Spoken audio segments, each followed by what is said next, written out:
Hey guys, GameBoy3800 here once again, back in Forza Horizon 5. We're on the Hot Wheels DLC. I've completed this DLC, it's a ton of fun. I highly recommend it if you haven't purchased it already or don't have the premium edition of the game, or whatever.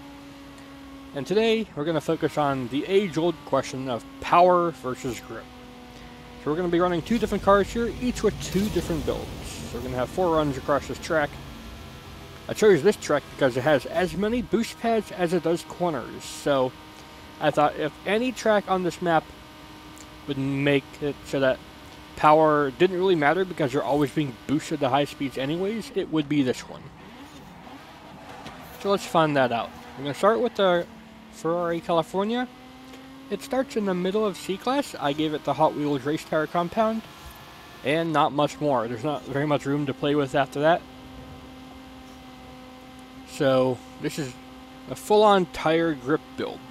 I did put on Forza Era as well. I did turn it all the way down for both this and the power builds, just so that we'd have some straight line speed. I did that so that I could do some engine upgrades, but still we're only rocking like 320 horsepower. So that's not very much for a Hot Wheels track, if I would have to say so myself. The Ferrari does handle pretty well. You can see we're going to take this bend and not even think about the brake pedal. Full speed, full throttle, full send, no issues. I'm going to be taking a high line most of the time because of the track's weird cambers. I could not get full-on adjustable suspension on this car, so high riding the lines to get minimum camber will be ideal. And it's not a very fast car, but there's a lot of boost pads here, so we're hoping that that will make it up.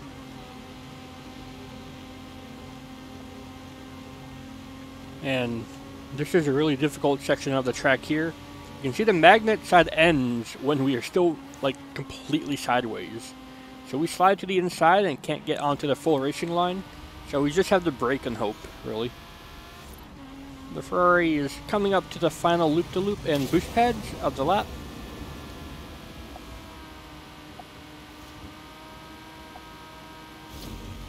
And we have our time of a 2:37.0. So the next car will be exactly the same car. And I did test multiple different setups to find out which one got us the most power. And it was actually the same car. I mean, obviously, but same engine, stock engine. With the turbo upgrade. And this is a full engine build. This engine is maxed out.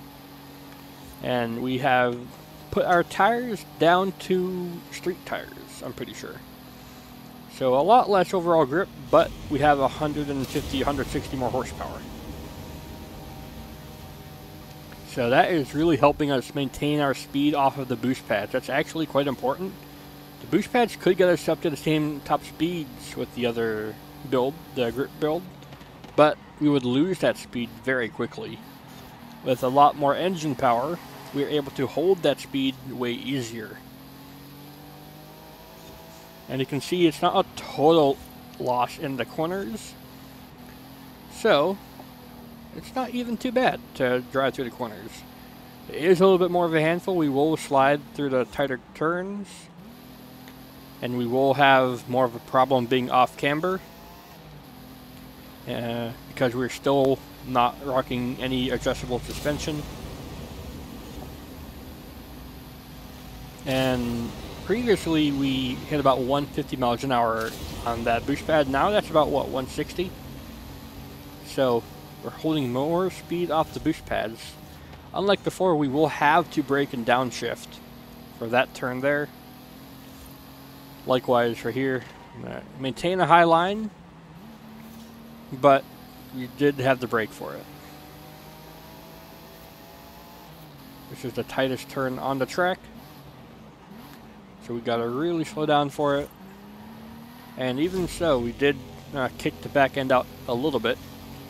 That's what turbochargers seem to do. They seem to give you a little bit more surprise wheel spin. I guess the boost pressure builds up too fast to really counteract. Supercharger is a bit more linear, but it's often heavier and doesn't always provide the same power boost. So turbos are normally the way to go. unless you're looking for a power dense upgrade for the points. Normally superchargers are better than turbochargers for that. Coming up to the last boost pad. We're going quite fast across the start finish line, and we get a time of 2:27.1, so almost 10 full seconds faster than the grip build. We're just able to maintain our speed so much easier. It's not even funny. So our next car is going to have a lot of power from standard. This is an old muscle car, the Pontiac GTO. This car was a legendary in Horizon 4 for being really grippy, while also gaining a lot of power. It was a meta car even at some point. So in Horizon 5, how does it do? Well, we're going up against the same power build that we just saw from the Ferrari. And we can see we're actually able to stay ahead of it somehow. And I'm pretty sure that's because this just has double the torque of the Ferrari. The Ferrari has no torque even with the turbocharger. This is a stock engine pretty much, just slap the supercharger on it. Same thing I did for the Ferrari. No, I didn't do that for the Ferrari. What am I talking about? But yeah, even with having race tires, that Ferrari being so much lighter is able to carry better corner speed and out-accelerate us. And unlike the Ferrari, I did have to put in an adjustable gearbox. I could have gotten away with a lot more horsepower, but I had to have a top speed above 200 miles an hour for the boost pads to work. Otherwise, I would hit 200 miles an hour, and as soon as the boost pad was done, the effect was done, I would go back down to 170. So, can't have that. You can't race like that. At least on boost pad tracks.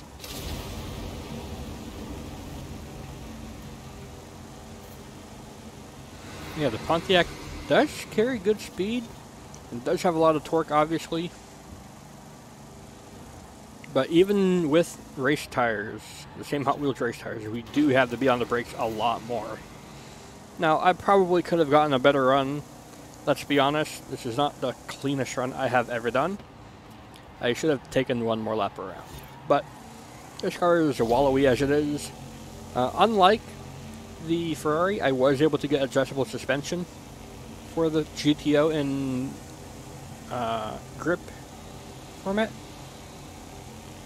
But only the rally suspension. Every other suspension just slammed the car down and increased PI by like 4 or 5 more points. So rally suspension was my only option.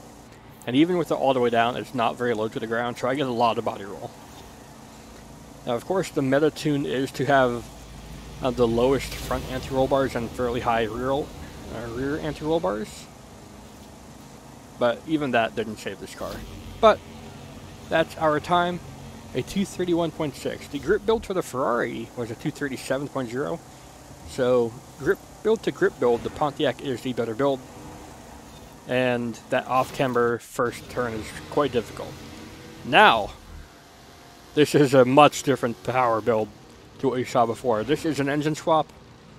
We have vintage white wall tires on, and the Monster Truck engine. We have 1,500 horsepower in B-Class. Rear-wheel drive. We do have a roll cage, though. We have full aerodynamics maxed out this time, so that we actually have some braking. We got stock brakes. I do have fairly wide back tires, but I'm pretty sure it's stock with front tires. So we are riding the brakes here pretty hard. We are very slow through the corners. I remember being almost 100 miles an hour through that first turn. Can't do that with this build, but we just have so much power. It's not even funny. Just a small blip of the throttle gets us above 100 miles an hour. I have a fairly open diff on this to try to control the snap oversteer you get with putting on power, but still, we are lighting those tires up. And this is a 5-speed. You'll never see me hit 5th gear, though, because I just needed the gears to be that extended so that I wouldn't just be always wheel spinning. You'll probably do it if you have like the best throttle control in the world, or traction control on, but then you're ruining your lap time in other ways. So I opted for this. And we are zooming. We are actually quite incredibly fast, but very difficult to control. It took me like 30 minutes to get a good lap time retrying my setup, adjusting tire pressures and cambers and stuff. We are on race suspension this time around, so we are able to get as low as possible, as stiff as possible, to not just immediately fall over with body roll. But pretty much, you can see we are so far ahead of the other power build, it's not even funny. We do have to slow down quite a bit for these turns. Coming to the final boost pad, everything is looking clean. 200 miles an hour through the loop, and by the time we reach the finish line, we are at 217. 8 seconds faster at 218.3. That's a very good lap time. And that actually has me in like the top 25 in the world. Obviously, very few people have done this DLC as of yet. But, you know, that's still cool. So, for the Hot Wheels tracks, even ones with a lot of boost pads, or maybe especially ones with a lot of boost pads, power is the way to go. And I don't know why it said that error. I guess RIP. Anyways, I hope this video was informative to you. If you enjoyed, please do go ahead and leave a like, favorite, comment, share, and of course, don't forget to subscribe as well. Thanks, Gambia. I'll see you all in the future.